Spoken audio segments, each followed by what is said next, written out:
Bueno, todavía falta gente, pero ya vamos con la hora un poco retrasada, o sea que empezamos.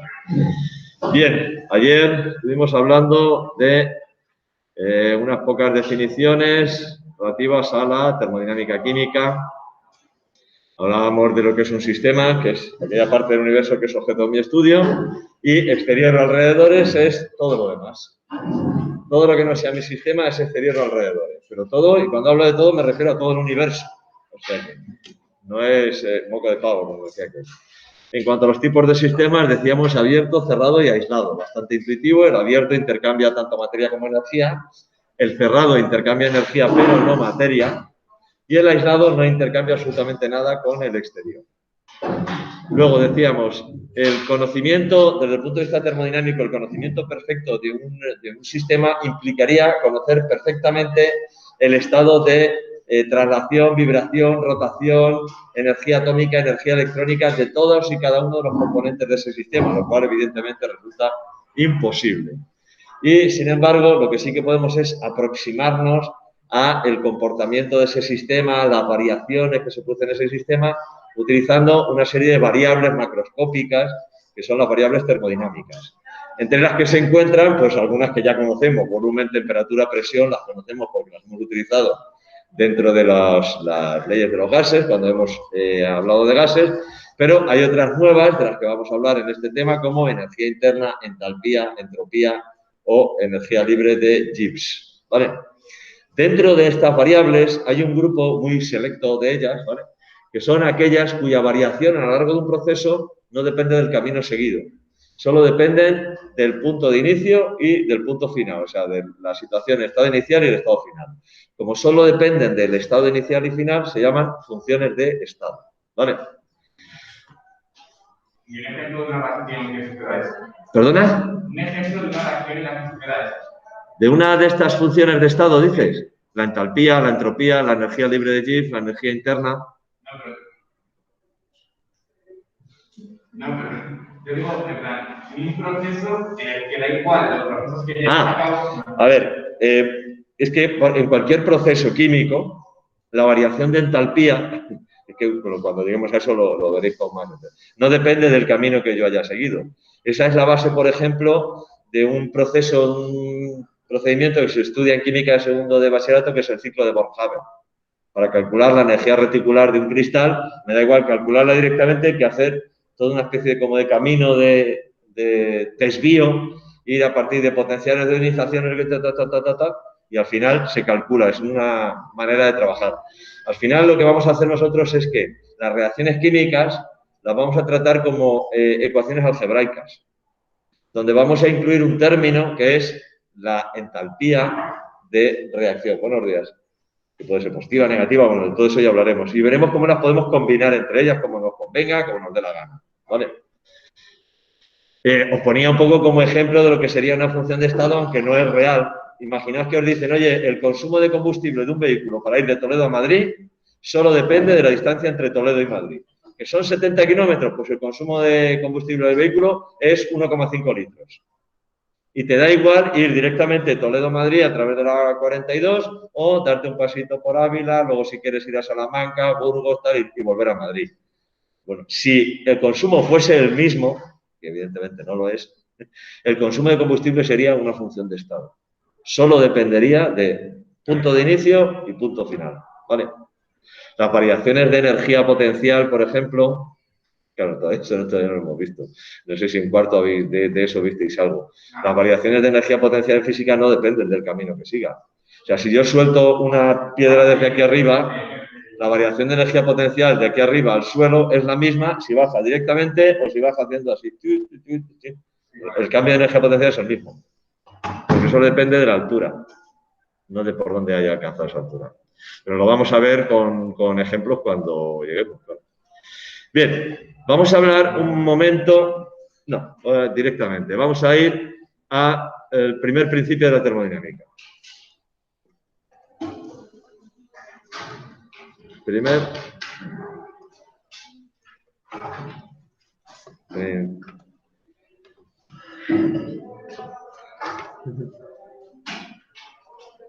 Primer principio de la termodinámica. aquí directamente y sin anestesia ni nada. Primer principio. Vale. Primero, vamos a definir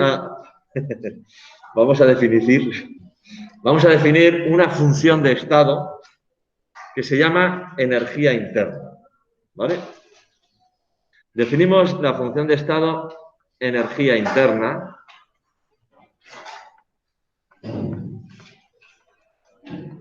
como la suma de todas las energías posibles dentro de un sistema.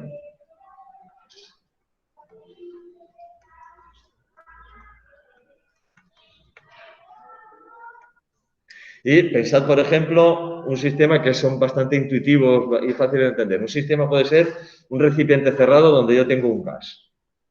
Las moléculas de gas se están moviendo constantemente. Imaginaos un gas, yo qué sé, oxígeno o nitrógeno, que son moléculas diatómicas.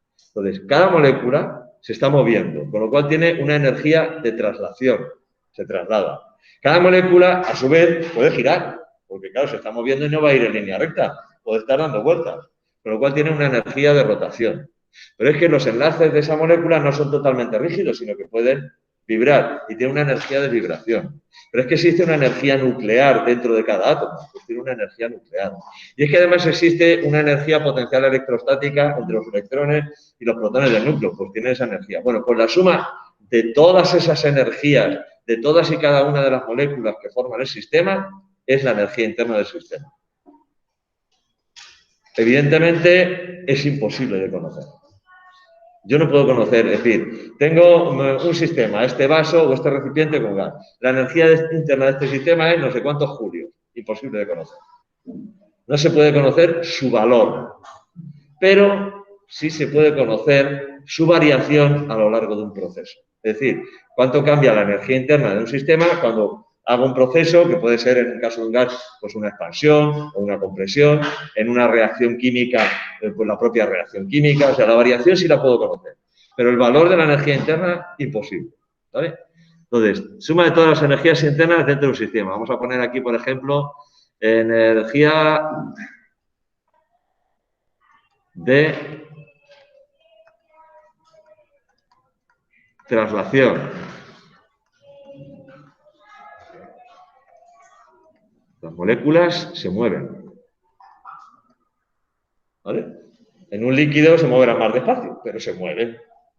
En un sólido prácticamente no se mueven, vibran solo alrededor de posiciones fijas. Bueno, pero ese movimiento es una mínima traslación. Tendrá menos energía interna ese sólido. ¿Vale? Tengo también, por ejemplo, una energía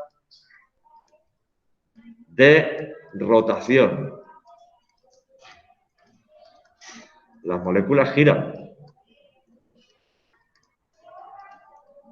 Vamos a poner, dan vueltas. Dan vueltas. Porque claro, se están moviendo. Una molécula que sea, bueno, una molécula. Si es un átomo, por ejemplo, un átomo de helio que es, o un gas noble, que son los únicos que están sueltos como gases, pues el propio átomo puede estar dando vueltas, ¿no? O sea que no van ahí en línea recta moviéndose y tal. La traslación sí es en línea recta, pero giran, rotan, ¿vale? Existe también una energía de vibración.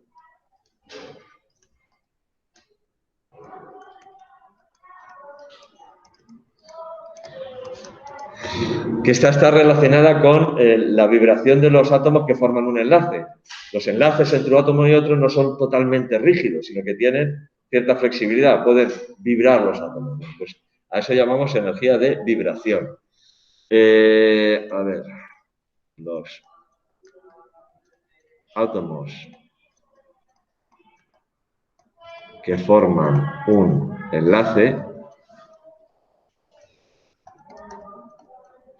vibran, ¿vale? Hay también, por ejemplo, una energía nuclear.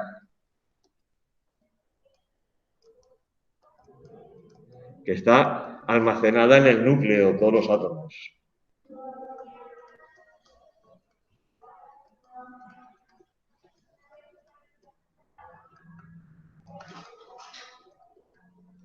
¿Vale? Existe también una energía electrostática.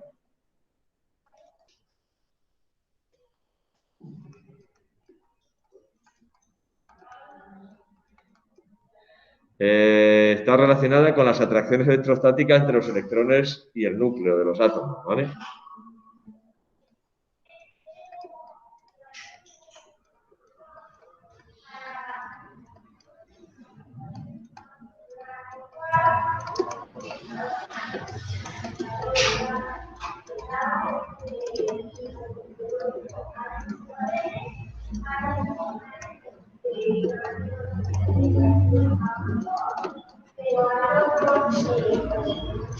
Los electrones se atraen por el núcleo, pero también se repelen entre sí, y eso también supone una energía. Entonces, todo eso contribuye a la energía interna. Y aquí podríamos seguir poniendo todo lo que se nos ocurriera.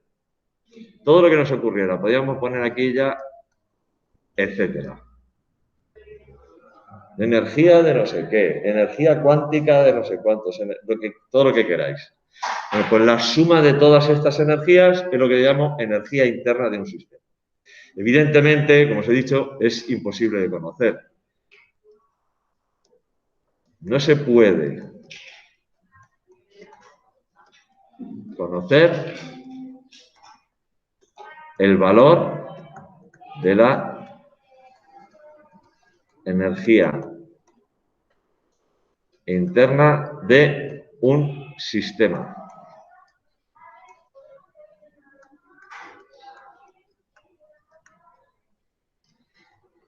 No se puede conocer, o sea, sería una labor ardua, vamos. Solo con 2 gramos de hidrógeno ya tengo 2 por 10, 6,02 por 10 elevado a 23 moléculas de hidrógeno. Fijaos si tuviera que conocer la velocidad, con qué, cómo rotan, de todas y cada una de esas 6,02 por 10 elevado a 23 moléculas. Imposible, ¿no?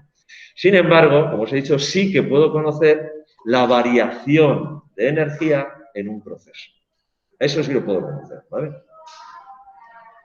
Sí se puede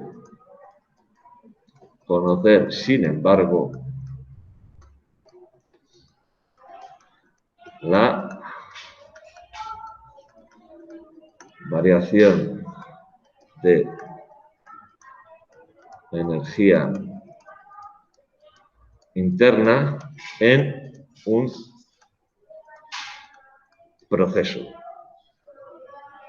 Y aquí es donde viene el primer principio de la termodinámica, que me dice que la variación de energía interna de un sistema a lo largo de un proceso cualquiera es igual a la suma del calor intercambiado más el trabajo producido. Eso es el primer principio de la termodinámica. Se expresa matemáticamente de esta manera. Variación de energía interna es igual a calor más trabajo. Este es el primer principio.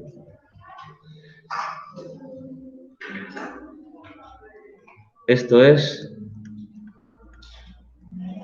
variación de energía interna.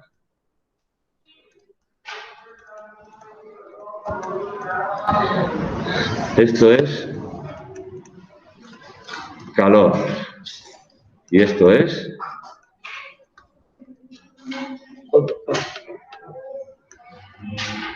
trabajo. ¿Vale? Variación de energía interna, la suma del calor intercambiado con el exterior más el trabajo producido. Este es el primer principio de la termodinámica.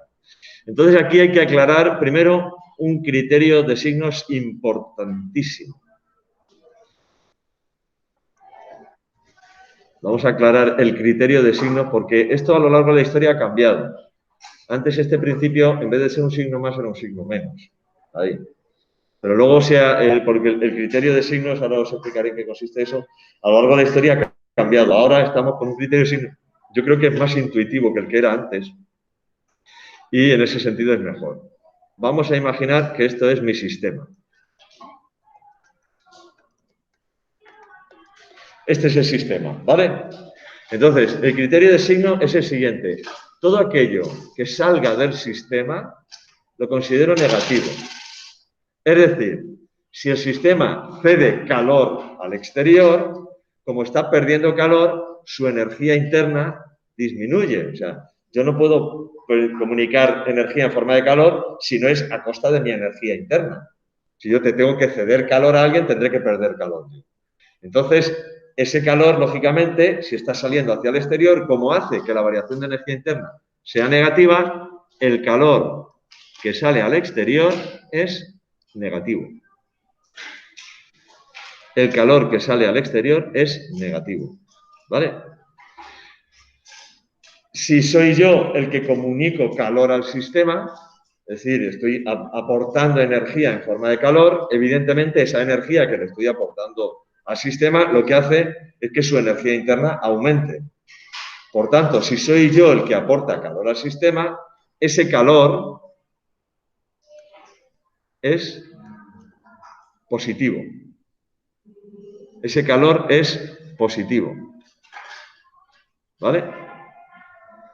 Y en el caso del trabajo, pues el criterio de signos es exactamente el mismo. Esto es lo que ha cambiado. Antiguamente el trabajo era al revés, el que sale era positivo y el que entra es negativo, pero ahora es el mismo. Es decir, si el sistema ejerce un trabajo sobre el exterior, ahora lo veremos con un ejemplo, si el sistema ejerce un trabajo sobre el exterior, ese trabajo que realiza sobre el exterior lo realiza o lo ejecuta a costa de perder energía interna. No es gratuito, o sea, aquello que se dice del primer principio lo habréis oído muchas veces, la energía ni se crea ni se destruye, solo se transforma. ¿Qué es lo que viene a decir? Es decir, yo no puedo ni producir trabajo ni intercambiar calor si no es a costa de perder mi propia energía interna. Es decir, la energía ni surge de la nada ni se pierde, solo se está transformando realmente. Yo pierdo energía interna porque se la doy al exterior, ¿vale? En forma de calor o en forma de trabajo. Es decir, el trabajo que el sistema ejerce sobre el exterior también es negativo. También es negativo. Y si soy yo el que ejerce trabajo sobre el sistema, si es el exterior, un agente externo, el que está ejerciendo trabajo sobre el sistema, ese trabajo redunda en un aumento de la energía interna del sistema, por tanto, tiene que ser positivo. Entonces, en este sentido, dime. ¿El trabajo de calor también serían variaciones? No son variaciones. Trabajo es trabajo realizado y calor es cantidad de calor intercambiada. O sea, yo intercambio 20 julio, 5 julio, tal. ¿Vale? Entonces, es una cantidad que yo intercambio. Tú imagínate que yo tengo 500 julios de energía interna. Te doy a ti 200. Estoy cediendo calor, pero claro, si de los 500 que tengo te doy 200, yo me quedo con 300. He perdido mi energía interna. Entonces, ese calor, desde el punto de vista del sistema, lo considero negativo. Porque redunda en que la variación de energía interna mía sea negativa. O si yo soy el que ejerzo un trabajo, entonces también pierdo energía interna. Por tanto, el trabajo también es negativo. Ahora, en este sentido, pues es bastante más intuitivo. Todo lo que sale del sistema es negativo. Es algo que se pierde, negativo. Todo lo que entra del sistema es algo que se gana y, por tanto, es positivo. Entonces, es bastante más intuitivo que antes. Cuando tú comes algo, a ver, cuando tú comes algo, lo primero, hay una energía química almacenada en forma de lípidos, proteínas, etcétera, etcétera, etcétera. Esa energía, tú lo que vas a hacer es degradar esos alimentos hasta un tipo de molécula que tú puedes utilizar. En este caso es la glucosa. Los alimentos tú los vas a digerir, es un sistema abierto porque estás intercambiando materia con el exterior y lo que estás haciendo es la energía interna del filete que te estás comiendo, parte de esa energía interna la estás incorporando a tu organismo y luego la vas a gastar para moverte, para vivir, para respirar, para tal. Y otra parte, en forma de materia, pues se la vas a devolver. Bueno, pero tú lo que estás haciendo realmente es ingerir un sistema termodinámico que tiene energía interna. ¿Vale? Y entonces lo que estás haciendo es parte de esa energía interna, la incorporas a ti como sistema termodinámico. Otra parte la devuelves como materia, en fin, no entremos en detalles. ¿Vale? Bien, vamos a detenernos un segundo con el tema este del trabajo. El trabajo, desde el punto de vista físico, la magnitud trabajo, desde el punto de vista físico, es una magnitud escalar, es decir, no tiene dirección ni sentido, no es como la velocidad, no es como una fuerza, no es como una aceleración, ¿vale?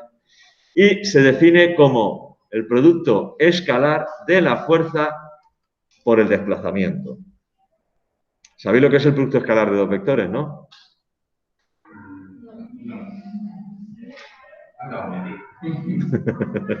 Esto se ve en matemáticas, no en física. Bueno, el producto escalar, como son dos vectores, el resultado del producto escalar de dos vectores es un escalar, es decir, es un número. Y es igual al producto de los módulos, fuerza por desplazamiento, por el coseno del ángulo que forma.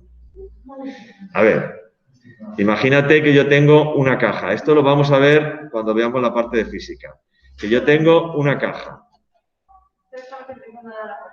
¿Perdón? Esto lo estamos empezando a dar ahora. Producto escalar.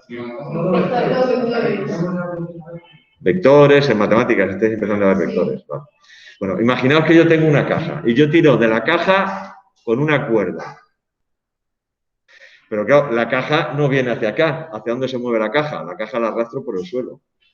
El desplazamiento de la caja es hacia acá, por lo cual esta es la fuerza y este es el vector de desplazamiento.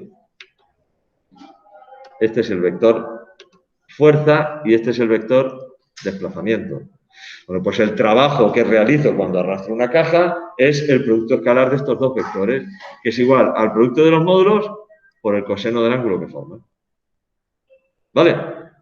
Esa es la definición física de trabajo. Es que no quiero entretenerme mucho con esto porque lo vamos a ver cuando demos la parte de física. Dime. Entonces el coseno vale 1. Entonces sería directamente fuerza por desplazamiento. O sea, si la fuerza y el desplazamiento son paralelos y van en el mismo sentido, entonces el coseno de 0 es 1. Y entonces es fuerza por desplazamiento. Este término, si son paralelos, ese término valdría 1. Entonces, vamos a pensar en el típico sistema termodinámico que es un gas encerrado en un recipiente. Vamos a imaginarnos un recipiente que contiene un cierto gas a cierta presión y que tiene una tapadera que es un émbolo, que se puede desplazar. ¿Vale? Como el gas está encerrado, ocupa cierto volumen y ejerce cierta presión. ¿Vale? La magnitud presión sí que sabéis cómo es. Presión es igual a fuerza partido por superficie. ¿Esa la conocéis o no? La magnitud presión es fuerza partido por superficie. Llevamos hablando de presión, de gases y tal, y no sabéis lo que es la presión. La fuerza que se ejerce por unidad de superficie. Es las reacciones. Y si tú coges, imagina que tú aprietas tu dedo sobre la parte ancha de una chincheta. A que no te haces nada. Apriétalo con la misma fuerza sobre la otra parte de la chincheta. Te la clava. ¿Por qué? Porque la presión que se está ejerciendo sobre tu piel es mucho mayor. La misma fuerza sobre una superficie mínima. Bueno, ese es el concepto de presión. Fuerza por unidad de superficie. Bien. Pues imaginaos que por efecto de la presión interna, este émbolo, ya me estoy poniendo morenito, este émbolo se desplaza. Por efecto de la presión interna, este émbolo se desplaza. Y cuando antes estaba aquí, ahora está aquí. Es decir, se ha desplazado esta cantidad, ese émbolo. ¿Vale? Entonces, ¿cuál es el trabajo que se ha ejercido aquí? El trabajo es igual a fuerza por desplazamiento. En este caso, la fuerza que ejerce la presión es vertical y hacia arriba. La presión, por efecto de la presión, se ejerce una fuerza sobre ese émbolo, que se empuja el émbolo hacia arriba. Y el desplazamiento también va hacia arriba. Desplazamiento, fuerza. Con lo cual, estamos en la situación en la que las fuerzas del desplazamiento son paralelos, tienen misma dirección, mismo sentido, con lo cual el coseno es 1. Por eso puedo poner trabajo como fuerza por desplazamiento. Pero fuerza es presión por superficie. Si yo me fijo aquí, como presión es fuerza partido por superficie, yo puedo poner la fuerza como presión por superficie. Entonces, esto lo puedo poner como presión por superficie por desplazamiento. ¿Y esto qué es? Fijaos, ¿cuál es el volumen de un cilindro o de un prisma? Área de la base por altura. El área de la base es precisamente la superficie de este émbolo. Y la altura es precisamente el desplazamiento. Con lo cual, este producto es el volumen de este trozo de recipiente que hay aquí. Es este volumen. O lo que es lo mismo, lo que ha aumentado el volumen del gas. Con lo cual, al final, el trabajo en termodinámica química, en procesos químicos, lo puedo poner como presión por incremento de volumen. P por incremento de V. El incremento de V aquí, ¿cómo es? ¿Positivo o negativo? Positivo. El volumen del sistema está aumentando. Entonces, ¿y el trabajo cómo es en este caso? ¿Positivo o negativo? Teniendo en cuenta el criterio de signos que hemos definido. Sí. ¿Es el sistema el que está ejerciendo trabajo sobre el exterior o es el exterior el que ejerce trabajo sobre el sistema? Es el sistema el que está ejerciendo porque, merced a la presión interna, a la presión que hay dentro en ese recipiente del gas, estoy desplazando un émbolo en contra de la presión atmosférica, que hay una presión atmosférica y tal, y estoy provocando que ese émbolo se desplace. Es decir, es el sistema el que está realizando el trabajo. Por tanto, de acuerdo con el criterio de signos, aquí el incremento de volumen es positivo, porque el volumen aumenta.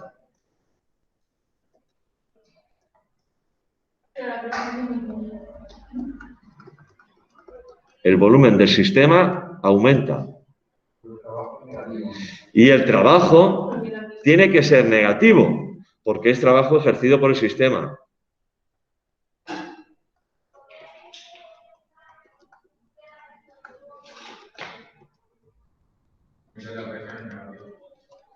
No.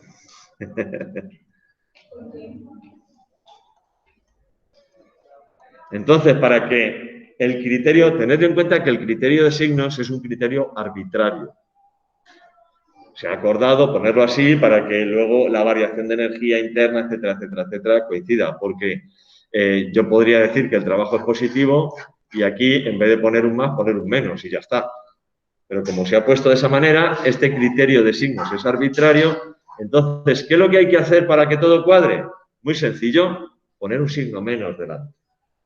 Es decir que trabajo es igual a menos P por incremento de V.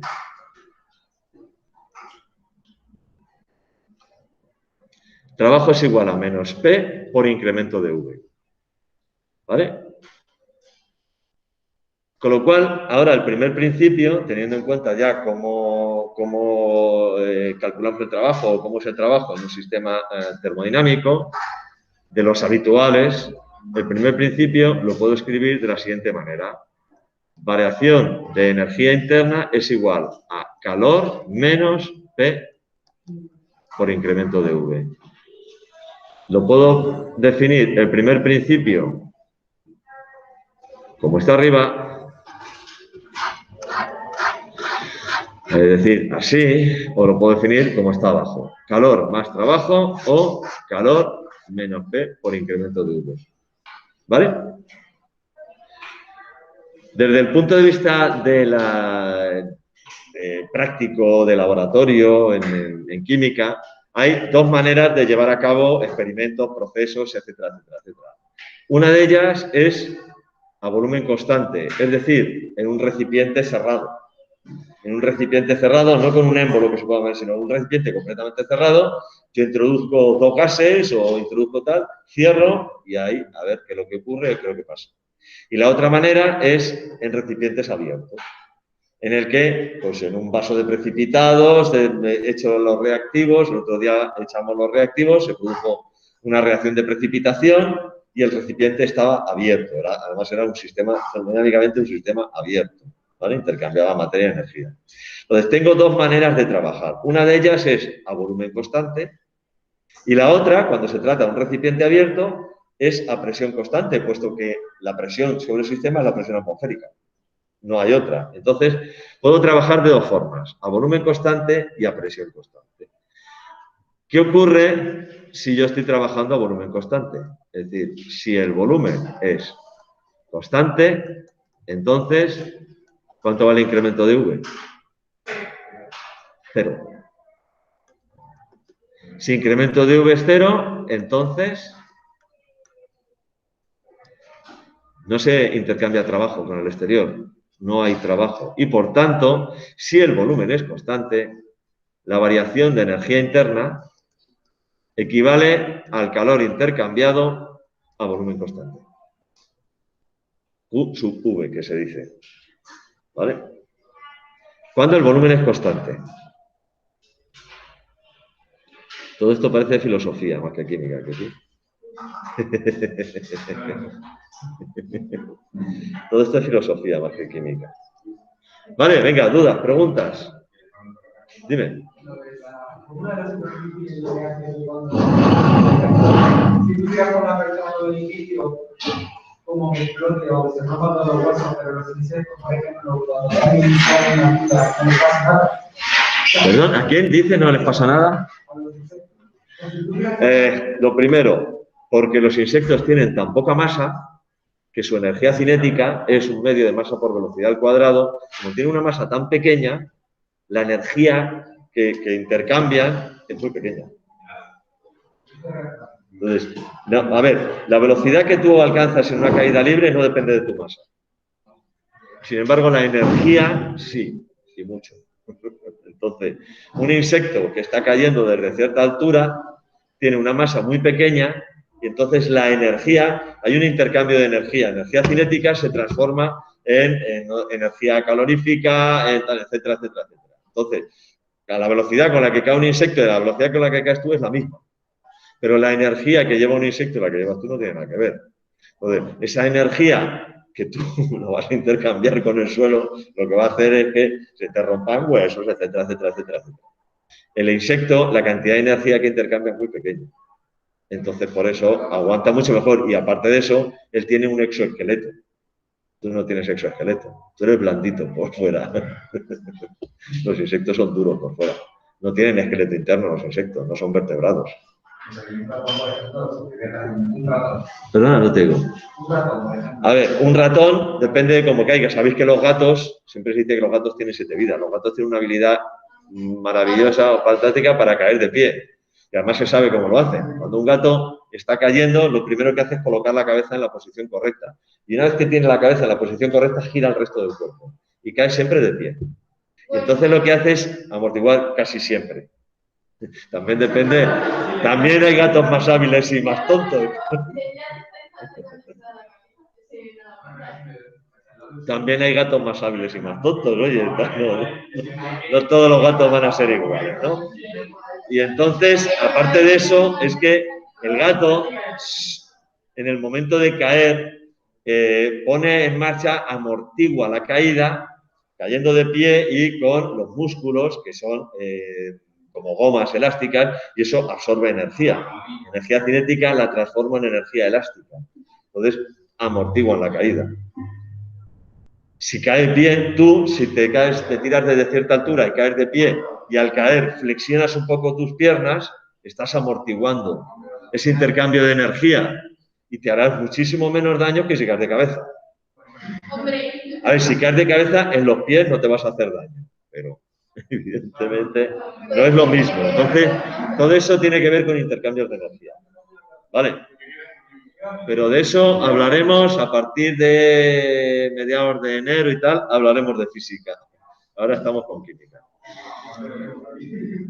Bueno. Pues que estoy avanzando más rápido de lo que esperaba. Si quieres hablar. No, hombre, no. Primer principio de la termodinámica, vale. No pasa nada, porque luego lo importante es ver la aplicación práctica de todo esto. Entonces, tenemos que dar primero un poco de teoría, algunas cuestiones teóricas y tal, y ver cuál es la aplicación práctica de todo esto. Vamos a introducir una nueva función de estado que se llama entalpía.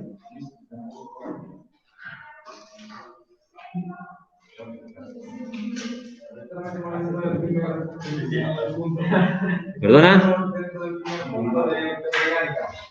Estamos en el primer punto, estuvimos dando definiciones, luego ya hemos empezado con el primer principio.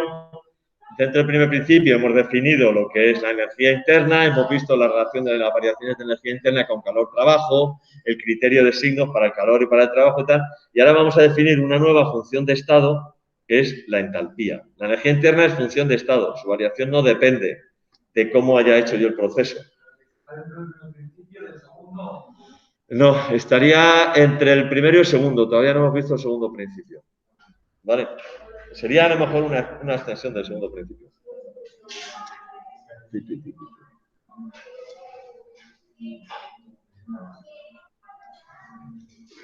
Bien, entalpía se representa con la letra mayúscula H.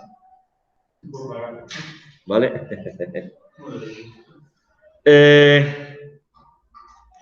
Vamos a ver qué ocurre. Vamos a volver de nuevo al primer principio. Variación de energía interna es igual a calor menos P por incremento de V. ¿Vale? Si el proceso lo llevamos a cabo... Bueno, espera, os voy a dar primero aquí una muy breve definición de entalpía. Entalpía es el calor que intercambia un sistema cuando el proceso se lleva a cabo a presión constante. ¿Vale? Calor intercambiado a presión constante.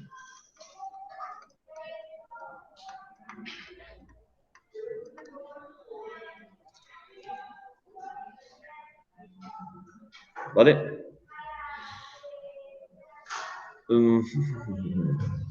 Es una función de estado. ¿Vale?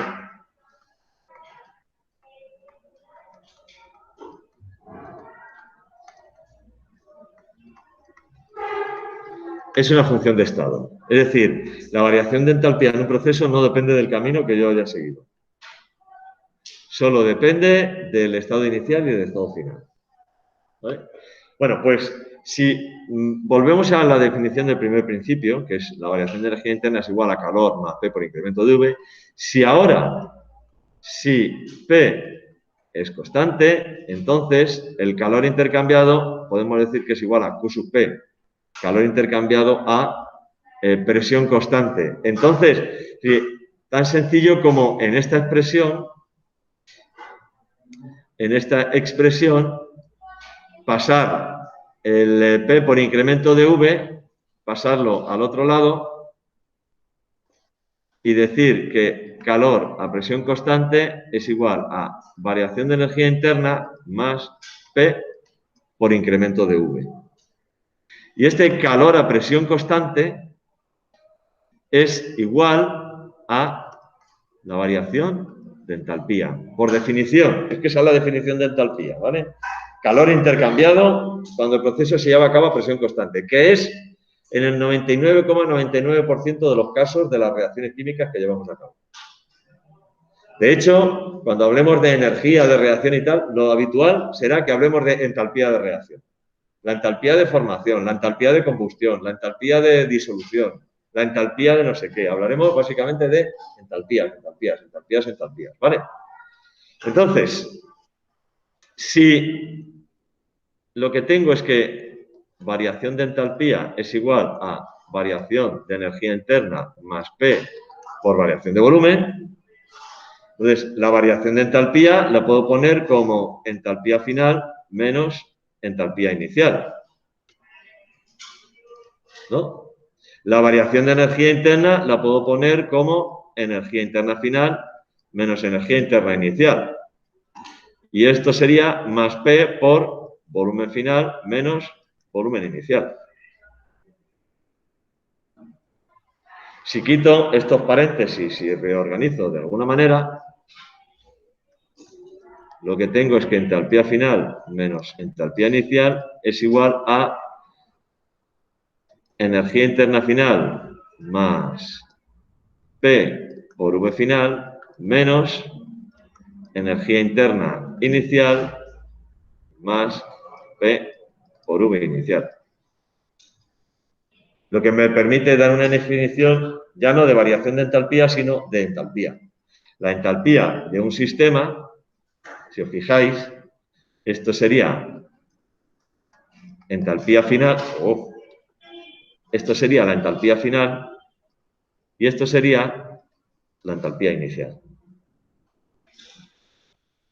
Con lo cual, puedo definir entalpía como U más P por V. De nuevo, me ocurre lo mismo que con energía interna. Si yo no puedo conocer la energía interna de un sistema, evidentemente, difícilmente voy a poder conocer la entalpía de un sistema. Este sistema tiene tanta entalpía, difícilmente lo voy a poder conocer. Sin embargo, lo que sí que puedo conocer, lo que sí puedo calcular, medir, etcétera, etcétera, etcétera, son las variaciones de entalpía, que equivalen al calor intercambiado, lo he dicho, a presión constante. ¿Vale? Perdón. Vale, estamos hablando de energías internas, hemos hablado de calor, hemos hablado de trabajo, ahora hemos hablado de entalpía. ¿En qué unidades se mide todo esto? ¿En qué unidades se mide todo esto? Porque claro, es importante saber en qué unidades se mide todo esto. ¿En qué unidades se medía la energía? En julios. En julio. Bueno, pues todas estas energías, la energía interna, todas estas energías, la energía interna, es una suma de energía de traslación, rotación, tal. Evidentemente, todos son energías, todas se miden en julios. Todo esto, evidentemente, está medido en julios. El trabajo, fuerza por desplazamiento, también se mide en julios, por supuesto. El calor, en julios. La entalpía, en julios. ¿Vale? Todo esto, todo se miden en julios. ¿Recordáis lo que era el análisis dimensional, la ecuación de dimensiones? ¿Recordáis lo que era la ecuación de dimensiones de una magnitud? ¿No?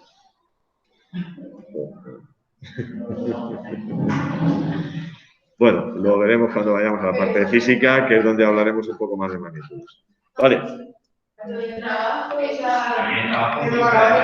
El trabajo se mide en julios también. La energía se mide en julios. A ver, muy rápido.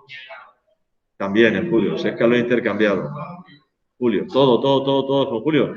Ten en cuenta que para que esta expresión sea dimensionalmente coherente, las unidades de lo que hay a un lado de la igualdad tienen que ser las mismas de lo que hay al otro lado de la igualdad. Si esto se mide en julios, esto se mide en julios, estos son julios. Y esto además es una energía y por definición las energías se miden en julio.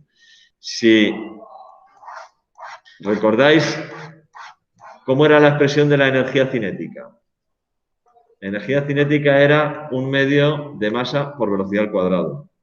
¿Cómo era la expresión de la energía potencial? M por G por altura. ¿Cómo es la expresión de trabajo? Fuerza por desplazamiento. Fijaos, aquí la ecuación de dimensiones de la energía cinética, masa, longitud, tiempo. Masa elevado a 1, ese 1 no se pone. Y una velocidad que es longitud partido por tiempo, pero como está elevado al cuadrado, longitud al cuadrado, tiempo a la menor 2. Esa es la ecuación de dimensiones de la energía cinética. ¿Vale? ¿Cuál es la ecuación de dimensiones de la energía potencial? La energía potencial, porque esto, una velocidad es espacio partido por tiempo, están elevados al cuadrado. ¿Vale? No, es velocidad. Es mLt, donde m es masa, longitud, tiempo. M elevado a 1 es masa. G, que es la aceleración de la gravedad, que es metros partido por segundo al cuadrado. Y H, que es altura, que son metros otra vez, con lo cual es mL2t menos 2. La misma ecuación de dimensiones. Y con el trabajo, ¿qué ocurre? Trabajo es fuerza por desplazamiento, pero fuerza es masa por aceleración por desplazamiento. Masa, 1. Longitud, tiempo. Aceleración es una longitud partida por un tiempo al cuadrado. Y el desplazamiento es otra longitud, con lo cual mL2 t menos 2. Todos tienen la misma ecuación de dimensiones, todos se miden en julios. Te vas a la energía potencial elástica. Energía potencial elástica. 1/2 de K por X al cuadrado, donde K es la constante del muelle. ¿En qué se mide la constante del muelle? En Newton partido por metro, es decir, fuerza partido por desplazamiento. Pero al multiplicar por un desplazamiento al cuadrado es lo mismo que fuerza por desplazamiento. Otra vez mL2t menos 2. Todo esto, todo se mide en esto. Esto es algo que tendríais que haber visto en cuarto. El análisis dimensional se ve en cuarto de eso. Además a principio de curso, o sea que la pandemia no... Sí, a mí me suena como la Sí, lo hemos visto, pero ya no me cabe, en el cerebro ya no me cabe. Es una herramienta muy potente.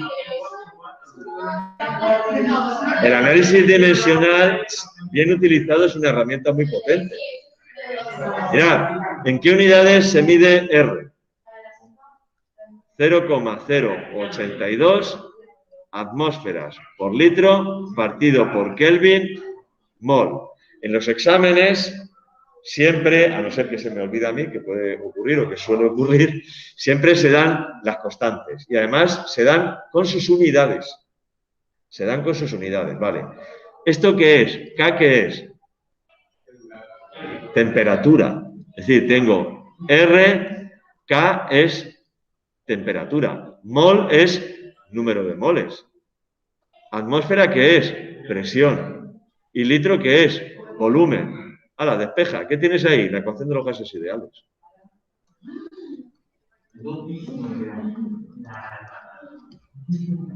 Es decir, se te olvida la ecuación de los gases ideales y como en el examen tienes la expresión de la constante de los gases, deduces la ecuación. Bueno. Claro. Hay que saber más para hacer eso que para saber. A ver, es una herramienta que bien utilizado da un juego tremendo.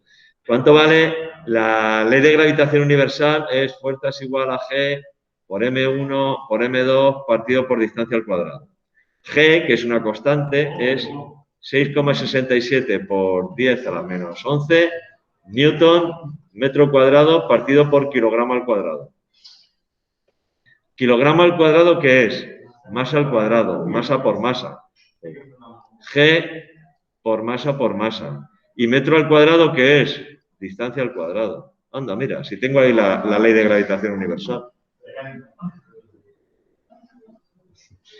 Pues porque no os fijáis en esas cosas. ¿En qué unidades se mide la velocidad? La velocidad se mide en metros partido por segundo, con lo cual, velocidad, espacio partido por tiempo. Sí, que tienes ahí la fórmula. Velocidad, espacio partido por tiempo. Bueno, dicho esto, que es una manera de hacer tiempo, porque es que no quiero avanzar más. No quiero avanzar más. ¿Queréis fijar examen de recuperación? Venga, ¿cuándo queréis? Ya os he dicho, los que queráis subir nota, por favor, decidme.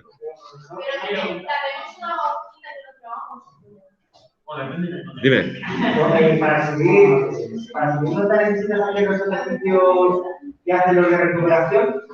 No, a ver, para recuperación es que hay que recuperar por criterios. Entonces hay que preparar ejercicios que vayan dirigidos, orientados precisamente a un criterio concreto y tal. El subir nota va a ser un examen global del tema. Ejercicios en los que ya no me tengo que molestar de estar quebrándome la cabeza por haber este criterio tal no sé qué, sino un examen de conocimientos globales del tema. 2, 3, 4, 18 ejercicios, 26, no lo sé. Pero bueno, y la idea es eso, la recuperación. Los que tengan que recuperar, que digan algo. Los que no tengan que recuperar no tienen voz ni voto en la fecha de la recuperación. Los que tengan que recuperar, sí.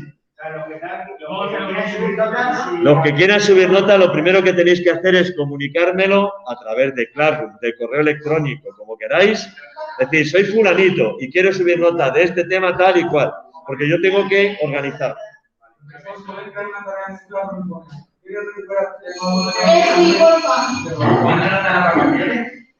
Las vacaciones el 22, creo recordar. Hasta luego, señores. Dejamos de grabar.